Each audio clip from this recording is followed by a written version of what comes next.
Bismillahirrahmanirrahim. Assalamualaikum warahmatullahi wabarakatuh. Tahukah tuan-tuan, ruh manusia yang sudah mati memang tak boleh kembali ke dunia. Mereka tak boleh kembali malam Jumaat, bulan Ramadan seperti mesej yang kita biasa dapat, ataupun kembali untuk jadi hantu balas dendam. Itu semua cerita kagu. Alhamdulillah, pagi ni kita bertemu lagi tuan-tuan, dan insya-Allah kali ini saya akan memberi sinopsis juzuk yang ke-18. Juzuk yang ke-18 sempena hari ke-18 Ramadan. Juzuk yang ke-18 ni ada 3 surah. Itu surah Al-Mu'minun, orang beriman, surah An-Nur, cahaya, dan juga bahagian awal surah Al-Furqan, pembeza.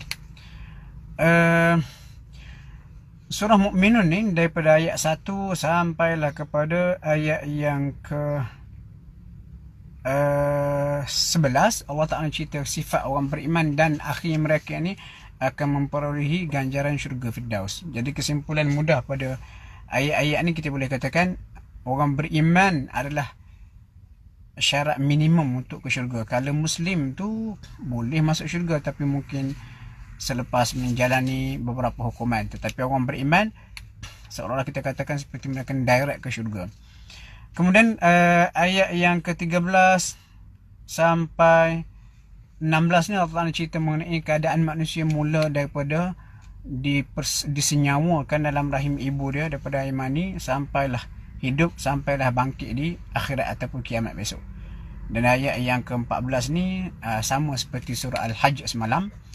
Dia mengandungi cerita ataupun teori embriologi peringkat kejadian manusia. Seterusnya kita perhatikan daripada ayat yang ke-23 sampailah kepada ayat yang ke-50 53. Ini kisah para nabi, mula pasal Nabi Nuh, Nabi Hud dan sebagainya. Cuma satu perkara yang cantik untuk kita bincang adalah ayat yang ke-53. Allah Ta'ala kata apa? Kullu hizbin bima ladaihim farihun. Setiap pihak rasa gembira dengan apa yang ada pada mereka. Maksudnya semua orang rasa dia betul. Agama mana pun dia rasa dia betul. Itu adalah fitrah Allah Ta'ala buat pada manusia. Jadi oleh kerana itu, kita orang Islam sebagai pendakwah perlu faham perkara ini. Kita perlu menjaga sensitiviti, sebab semua orang dia rasa dia betul. Jadi kita nak menyampaikan mesej Islam kepada orang lain, gunakanlah cara yang paling sempurna, paling logik. Jangan kita serang. Kita kata agama dia, mula-mula sekali kita kata agama dia tak betul. Ini akan menimbulkan rasa defensif dan mereka akan tolak mentah-mentah. Kemudian mula daripada ayat yang ke-57 sampailah ayat yang ke-61, sama juga Allah Ta'ala cerita mengenai sifat ahli syurga. Dan satu sifat ahli syurga yang patut kita fikir adalah ayat ke-60. Allah kata orang yang hatinya risau, resah, bimbang, amalnya tidak diterima Allah. Maksud ahli syurga ni, orang beriman ni, dia tidak rasa selesa dengan amalan dia. Bukan kata dia perasan, aku dah semayang, syurga dah aku dah. Orang beriman bukan macam tu. Dia rasa risau sepanjang masa. Seterusnya ayat 71. Allah Ta'ala ceritakan nafsu manusia sangat bahaya. Dan Allah kata kalau sekiranya kebenaran perlu mengikut nafsu manusia, sudah pasti alam semesta akan musnah. Seterusnya ayat yang ke-91. Allah Ta'ala cerita bagaimana alam ini tidak boleh punyai dua Tuhan ataupun banyak Tuhan. Kenapa? Setiap Tuhan akan membawa idea masing-masing, dan sudah pasti alam semesta ini akan musnah. Dan ayat 96 sampai 98, ini cara nak hindari kejahatan setan manusia dan juga setan jin. Dan ayat 97-98 ni doa yang bagus, doa untuk menghindari gangguan dan juga kehadiran syaitan. Kita minta siap-siap pada Allah Ta'ala supaya Allah Ta'ala hindarkan kedatangan mereka. Okey, di awal tadi saya sebut mengenai orang mati tak boleh kembali. Mana dalil dia? Ayat yang ke-99, 100. Ayat ni jelas Allah Ta'ala sebut bila manusia mati, ada manusia ni dia nak balik semula ke dunia, tetapi Allah Ta'ala halang. Allah Ta'ala kata apa? Kalla innaha kalimatun huwa qailuha. Itu kata-kata yang dia cakap. Wa min waraihim, di depan mereka ada barzakh, dinding pemisah antara dunia dengan orang mati sehinggalah hari kiamat. Dan alam barzakh tu mana dalil dia? Inilah ayat yang ke 99%. Sebab tu tuan-tuan, saya tegaskan di sini, mesej yang biasa kita dengar bila bulan Ramadan roh orang beriman dibenarkan balik ke dunia, tak boleh, tak ada, itu tak betul. Ini ayat ni menjelaskan perkara itu, dan ada juga hadis-hadis lain. Jadi selepas ini cukup-cukuplah kita duk percaya roh boleh balik. Kenapa? Perjalanan roh manusia ni laluan sahala dan tak boleh kembali lagi ke dunia. Kemudian seterusnya, kalau kita perhati lagi ayat 106 sampailah akhir surah Al-Mu'minun ni cerita bagaimana peristiwa akhirat. Orang yang bersalah mengaku kesilapan dia, tetapi mereka nak balik semula ke dunia. Allah Ta'ala tak benarkan, Allah Ta'ala tempelak mereka. Dan Allah Ta'ala sebut di sini, kehidupan di dunia ni sebenarnya sangat singkat. Dan ayat terakhir itu tuan-tuan, 115 sampai 118 ini, afahasibtum annama khalaqnakum abatha, sangat popular, biasa digunakan dalam rawatan-rawatan orang kena jin, sihir dan sebagainya. Apa rahsia dia?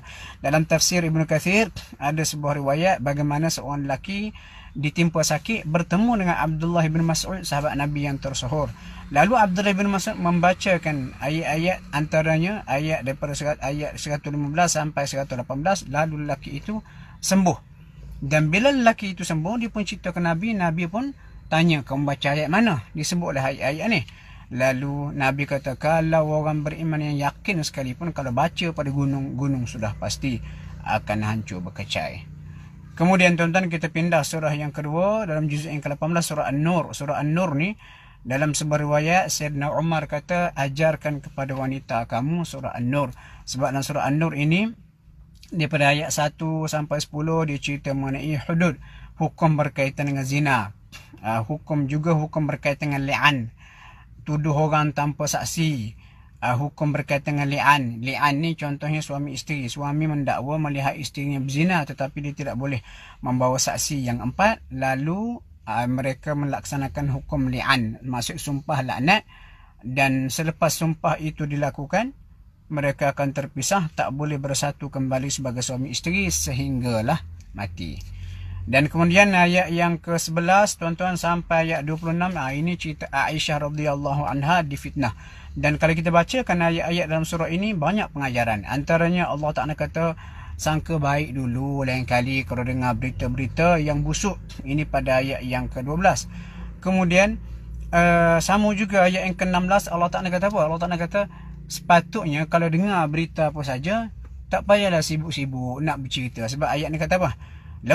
Walaula idh sami'tumuh. Kenapa tidak ketika mereka orang beriman mendengar berita-berita tak elok ni, qultum, kamu kata, ma yakunu lana an natakallama bihadza, tak patut bagi kami nak bercakap benda ni.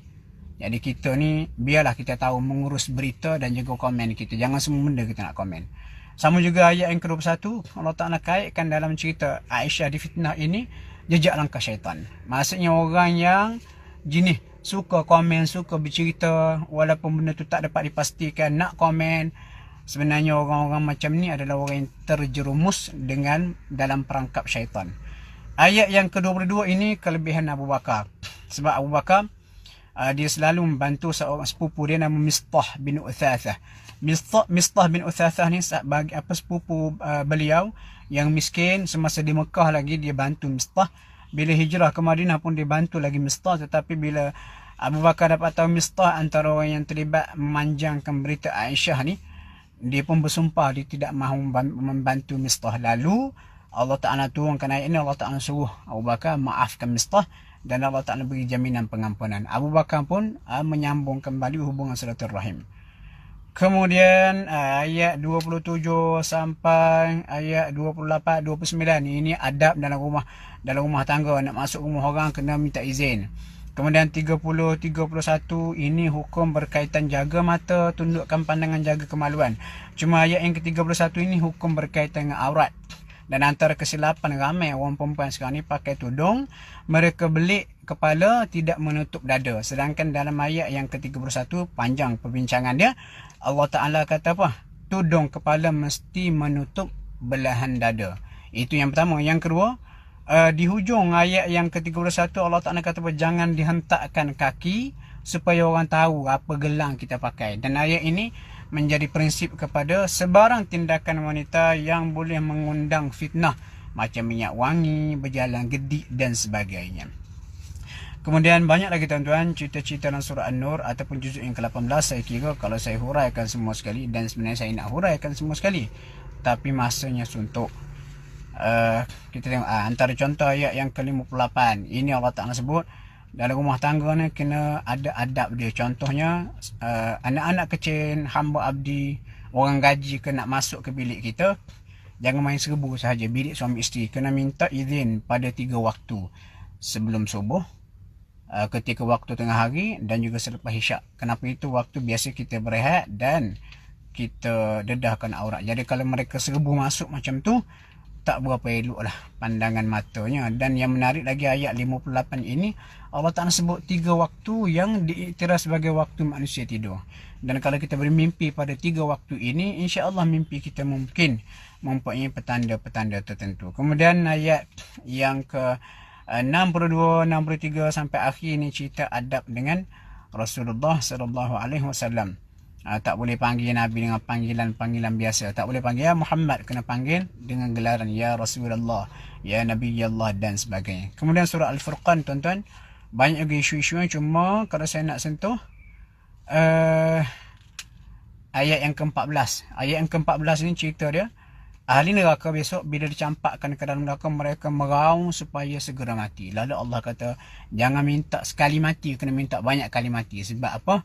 Dahsyat sungguh azab neraka ni. Dan dikatakan kalau baca ayat tafsir ayat ini, iblis semasa di dunia dia tak mau mati. Tetapi bila dimasukkan ke dalam neraka, dia adalah makhluk pertama dimasukkan ke dalam neraka, dia segera meraung supaya cepat mati. Inilah ironinya iblis. Dan itulah tuan-tuan lebih kurang juzuk yang ke-18. Sebenarnya banyak lagi saya nak cerita, tapi ini adalah ringkasan.